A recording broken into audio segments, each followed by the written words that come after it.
अस्सलामुअलैकुम। मेरा नाम है मुज़म्मिल और मैं आज आप सबके लिए लाया हूँ एक होंडा CD70 का रिव्यू। ये मेरा एक पहला रिव्यू है और आपको मैं अगर थोड़ी सी हिस्ट्री बताता चलूँ होंडा के बारे में, तो होंडा सबसे पहले पाकिस्तान में लॉन्च हुआ था 1984 में, जब इन्होंने ये पहली 4 स्ट्रोक बाइक पाकिस्तान में लॉन्च की थी।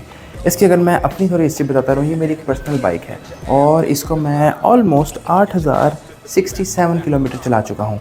और इसका रिव्यू मैं बना ही इस वजह से रहा हूँ कि एक तो ये मेरे माइंड में भी रहे कि क्या इस बाइक में फ़ायदे थे और क्या इसमें नुकसानात थे। तो प्लीज़ देखते रहिएगा और सब्सक्राइब करिएगा मेरे चैनल को। तो सबसे पहले अगर मैं आपको इसका सिटिंग पोस्चर बताऊँ तो इसका सिटिंग पोस्चर बिल्कुल स्ट्रेट होता है, थोड़े से आर्म्स आपके बेंड होते हैं और ये चलाने में I think mid to higher है। लोअर में नहीं कहूँगा कि आपकी बैक में पेन हो जाए, लेकिन कुछ टाइम बाद होने लग जाती है। अब मैं आपको ज़रा बैठ के दिखाता हूँ किस पोजीशन में आप बैठते हैं इस बाइक में। इस पोस्चर में बैठते हैं, स्ट्रेट बैक, स्ट्रेट नेक और स्लाइटली रिलैक्स्ड आर्म्स में। और अब मैं आपको साइड व्यू दिखाता हूँ कि साइड व्यू में आप कैसे दिखते हैं। अब ये है आपका साइडर व्यू। आपके नीज थोड़े से बेंड रहेंगे, आपकी बैक स्लाइटली रिलैक्स्ड है, लेकिन अगर आप थोड़े से सीधे पोस्चर में चलाते हैं इस तरह, तो आई थिंक ये काफ़ी आपके लिए ठीक है। शॉर्टर टाइम के लिए तो ये परफेक्ट बाइक है, ठीक है। आर्म्स आपके स्लाइटली रिलैक्स्ड हैं। मैं पर्सनली इस तरह नहीं बैठता, मैं पर्सनली बैठता हूँ थोड़ा सा ऐसे करके, मतलब मेरे पेट को थोड़ा सा रिलैक्सेशन मिलती है और मेरे आर्म्स थोड़े से ज़्यादा रिलैक्स्ड होते हैं, ताकि लॉन्गर टाइम में आप इस तरह बैठते हैं। इसमें आपको थोड़ा स्लाउच होना पड़ता है, मगर स्टिल ये काफ़ी बेहतर है। ये बेसिकली मेरा अपना पोस्चर है। इस तरह मैं इस बाइक को चलाता हूँ, काफ़ी रिलैक्स हो के, काफ़ी कमर को थोड़ा सा बेंड करके, बाजू मेरे काफ़ी बेंड है आपके सामने, पाँव मेरे बिल्कुल परफेक्ट पोजीशन में, और इस तरह हेलमेट पहन के मैं ईजी हो के एक बाइक चलाता हूँ। हाँ, अगर आप ऐसे चाहते हैं परफेक्टली फ़ाइन, लेकिन इसमें ये मसला आएगा कि आपको थोड़ा सा इसमें कमर में इशू हो सकता है। अगर आप बहुत तगड़े बंदे हैं तो फिर कोई टेंशन नहीं, फिर जिस तरह मर्जी चलाओ। तो ये 4 गियर्स वाली बाइक है, इसमें चारों गियर आगे लगते हैं, इसमें पीछे का कोई कॉन्सेप्ट नहीं है।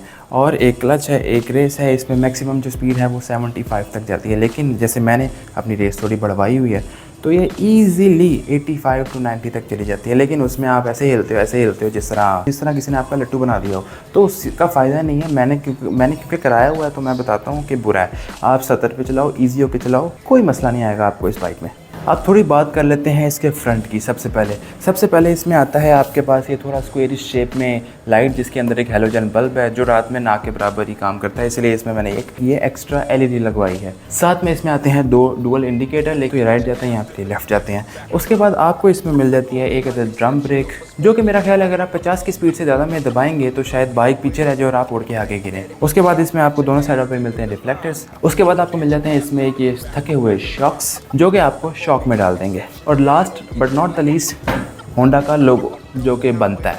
अब बात कर लेते हैं इसकी मिडिल पोर्शन की। सबसे पहले इसमें हमारे पास आ जाता है हमारा engine, which is 70cc engine, जिसकी डिस्प्लेसमेंट मुझे कोई आइडिया नहीं है, जिसकी हॉर्स पावर ना के बराबर ही होगी, प्रीटी श्योर, आप चेक कर लेना। साथ में उसके साथ हमें एक मिल जाती है पेट्रोल लीवर। साथ में नीचे हमें मिल जाता है एक चौक, मतलब बोर्ड पे लिखने वाला चौक नहीं, चौक जिसे स्टार्ट होती है, जिससे आपकी एम्बेरसमेंट बचती है जब आप सिग्नल पे बाइक बंद हो जाती है। You know what I mean. उसके बाद आपको इसमें मिल जाते हैं ये बड़े ही नुमाया खूबसूरत किस्म के गियर शिफ्टर्स। 4 आपके फ्रंट पे लगते हैं और बैक से आप उन सबको निकाल सकते हो। और साइड पे आपको मिलता है एक फुटरेस्ट, जो कि जेन्युइनली काफ़ी स्ट्रॉन्ग है। इस पर मैं खड़ा भी होकर विली भी मारता हूँ, मजाक कर रहा हूँ।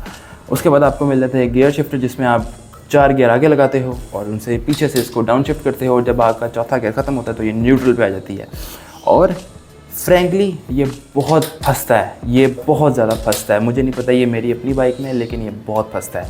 ये इस तरह का अच्छा कोई ख़ास किसी काम का नहीं है। ये फ्रंट पे तो ठीक है, लेकिन जब स्पीड में आप वापस इसे डाउन शिफ्ट करते हो ना, ये देखो, ये बहुत फंसता है। आई डोंट नो वाई, ये क्या रीज़न है कि मेरी ही बाइक में ऐसा मसला है या सब में आता है, मुझे नहीं पता, कमेंट में बता देना। साथ में इसमें हमारे पास आ जाते हैं बैक शॉक्स, जो कि डिसेंट है, बहुत बुरे नहीं है, बहुत अच्छे भी नहीं है, लेकिन डिसेंट है। फ्रंट वालों से इन माय ओपिनियन बेहतर है, मेरे ओपिनियन के मुताबिक। साथ में हमें इसमें मिल जाता है पीछे एक टायर, जो कि है 2.50/17, और इसमें मैंने थोड़ा सा बिल्कुल स्लाइड सा बड़ा टायर लगवाया हुआ है सर्विस वालों का, ताकि ग्रिप अच्छी रहे। बाकी हाँ, एक इसका नोन फैक्ट जो सबसे गंदा, सबसे घटिया, सबसे बदतरीन है, वो है इसका रस्ट प्रॉब्लम। मेरा नहीं ख्याल किसी और चीज़ में आता होगा, और मैंने इसकी बड़ी केयर की है। अब ज़रा बात कर लेते हैं इसकी इस साइड पे। यहाँ पे आपको मिलता है एक किक स्टार्ट, बिकॉज ऑब्वियसली इतने पैसों में आपको सेल्फ किया ये मिल रहा है, ये भी बहुत है। साथ में गियर के बिल्कुल आगे आपको मिलता है एक फुटरेस्ट के आगे आपको मिल जाती है बैक पे एक ड्रम ब्रेक, दोनों ड्रम है, ड्रम ड्रम करते हैं। साथ में यहाँ पे आ गया इसका इंजन ऑयल चेक करने वाला। उसके बाद आपका ये इंजन है, यहाँ पे आपका सारा सिस्टम है। ये आपका साइलेंसर है, साइलेंसर अच्छा है, साइलेंसर बुरा नहीं है, साइलेंसर दिखने में भी प्यारा है, अच्छा लगता है, स्लीक लगता है, खूबसूरत लगता है और आवाज़ भी इसकी अच्छी है। अब बैक की बात कर लीजिए लास्टली, तो बैक में काफ़ी स्लीक है, काफ़ी मॉडर्न इन माई ओपिनियन, काफ़ी साफ दिखने वाली बाइक है। मतलब आपके पास एक सिंगल ब्रेक लाइट है, डुअल आपके पास इंडिकेटर्स हैं, नीचे आपका लगा है नंबर प्लेट और उससे नीचे आपका लगा हुआ है बैक मड गार्ड। ये काफ़ी सिंपल लुकिंग है, काफ़ी इजी लुकिंग है, काफ़ी शोखी नहीं लगती, फैमिली बाइक लगती है, which is good in my opinion. अब रिव्यू के इख्तिताम पे अगर बात कर ली जाए इसकी रीसेंट प्राइस की, जो अभी 2026 में इसकी रीसेंट प्राइस है वो है 1,50,000। यस, मैं सच बोल रहा हूँ। कभी ये बाइक 10,000 की आया करती थी और उससे पहले तो ये शायद 5,000 की थी और अब ये खड़ी है 1.5 लाख की बाइक। ये स्पेसिफिक मॉडल नहीं, लेकिन 2025 वाला स्टिकर चेंज करके वही चीज़ है। और अगर प्राइस की जस्टिफिकेशन की बात कर ली जाए तो प्राइस कहीं से भी इसको जस्टिफाई नहीं करती। ये बाइक कहीं से भी 1.5 लाख का नहीं है, ये अभी भी उसी 60-70 हज़ार का बाइक है, क्योंकि इसमें कुछ मॉडर्न फीचर नहीं है। ये बिल्कुल बेसिक फीचर देता है, A to Z आपको पॉइंट पे ले जाता है। जिस तरह कभी मेहरान हुआ करती थी किसी ज़माने में, उस तरह ये आज है। ठीक है, आपके सामने ये खड़ी है, ये मेरी पर्सनल बाइक है, इसमें मैंने 8,000 किलोमीटर ले चुका हूँ। हाँ, बात कर लीजिए इसकी रिलायबिलिटी की, तो रिलायबल है, इसीलिए ये आज तक बिक रही है, इसीलिए पाकिस्तान की टॉप सेलिंग बाइक है अभी तक। 1984 से लेके अभी तक ये मोस्ट सेलिंग बाइक है पाकिस्तान की।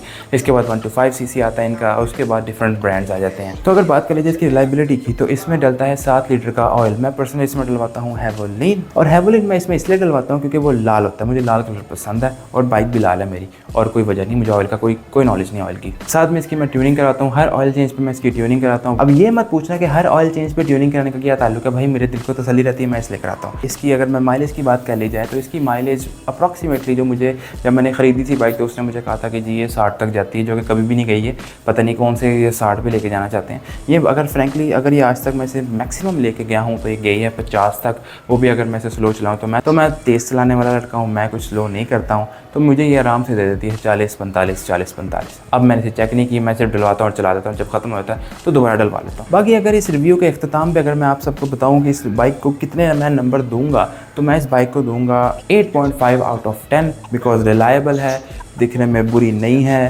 फैमिली बाइक है, चीप है, मेंटेनेंस इसकी बहुत अच्छी है, इजीली हो जाती है, कहीं से भी हो जाती है, कोई काम इसका कुछ भी, मैं कहता हूँ पूरी बाइक खुलवा दो आपको 1 घंटे में तैयार करके दे देंगे। ठीक है, इतनी ये easy to work on bike है, इसी वजह से ये पाकिस्तान में इतनी बिकी है। आगे बहुत बाइक्स हैं मगर ये कोई वजह जो आज तक ये बिकी है। सीट की अगर बात कर ली जाए तो सीट कंफर्टेबल है फॉर 1%। बैक वाला आफ्टर सम टाइम, जैसे मैं बैठता हूँ मेरा वेट थोड़ा सा ज़्यादा है तो मुझे इसमें थोड़ी अनकम्फर्टेबिलिटी फील होती है, लेकिन फ्रंट पे मैं इसमें बैठा हूँ। लॉन्ग रूट मैंने इतना कभी किया नहीं, लेकिन जब थोड़ा सा भी लॉन्ग पे गया हूँ तो मुझे इसने मसला नहीं किया है। अब बात कर ली जाएगा इसकी ये फ्रंट ब्रेक की, तो फ्रंट ब्रेक ये मेरे ख्याल में कोई ख़ास इफेक्टिव नहीं है, बहुत मिनिमल स्पीड है आपकी, 20-25 उस पर आपको रुकवा देगी, 50-60 पे तो वैसे भी कहते हैं फ्रंट ब्रेक नहीं दबानी चाहिए किसी भी बाइक में, इन जनरल, सिर्फ इसकी बात नहीं मैं कर रहा। 50-60 तक दबाते हो तो ये बाइक ऐसे कांपती है कि ज़लज़ला आ गया है, और आपको ऐसे फील होता है कि अभी इसका ये टायर है और इसका सारा एक्सल वगैरह सब कुछ निकल के इधर उधर गिर जाएगा। ये इस हद तक ये वाइब्रेट करती है, इसलिए मैं इसको बहुत कम इस्तेमाल करता हूँ। मैं हमेशा ट्रस्ट करता हूँ तो बैक ब्रेक पे। हाँ, बैक ब्रेक इसकी काफ़ी इफेक्टिव है, जिसकी वजह से इसका जो स्प्रिंग है अंदर वो काफ़ी ज़्यादा जल्दी वॉर्न आउट हो जाता है। तो ये आपको ख्याल रखना पड़ेगा कि आफ्टर सम टाइम यहाँ पे एक स्प्रिंग लगा है वो याद से ज़रूर चेंज करवा लें, वरना ये ब्रेक लीवर जो है बहुत लूज़ हो जाएगा और ये जब नीचे जाएगा तो ये नीचे ही गिर जाएगा, और दैट मीन्स कि आपकी बाइक का काम ख़राब हो गया, आपको पैसे देने पड़ेंगे। तो उससे बचने से बेहतर है ये 50, 60, 100, 150, 200 जितने का भी आता है इस स्प्रिंग को लगा लें। अब बात लास्ट में अगर कर ली जाए इस बाइक को लेने की, ये कौन लोग लेते हैं और क्या ये लेना चाहिए या नहीं। यस, ये लेना चाहिए, 110% लेना चाहिए, मैं रिकमेंड करूँगा। अगर आपने कभी कोई बाइक नहीं चलाई तो ये कंडीशन है कि अगर आपने कभी कोई बाइक नहीं चलाई और आप फर्स्ट टाइम एक बाइक पे एक्सपीरियंस करना चाहते हैं या सीखना चाहते हैं, तो this my friend is the best option in Pakistan. इसमें कोई डिनाइंग नहीं है, इसमें कोई दो राय नहीं है, ये अभी भी बेस्ट बाइक है पाकिस्तान की। यस, इट इज़ एक्सपेंसिव, उस सेंस में अगर देखा जाए तो this is not worth it.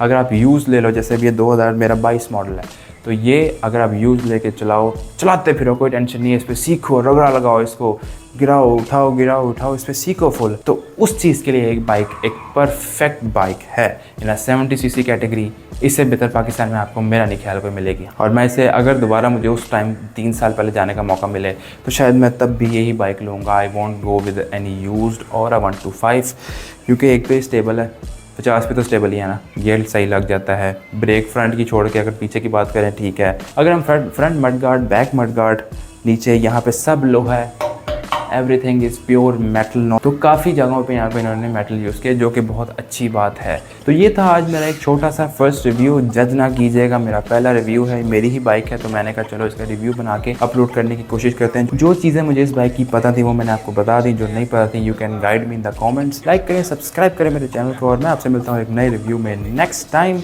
आप सबको मेरा सलाम और अल्लाह हाफिज़।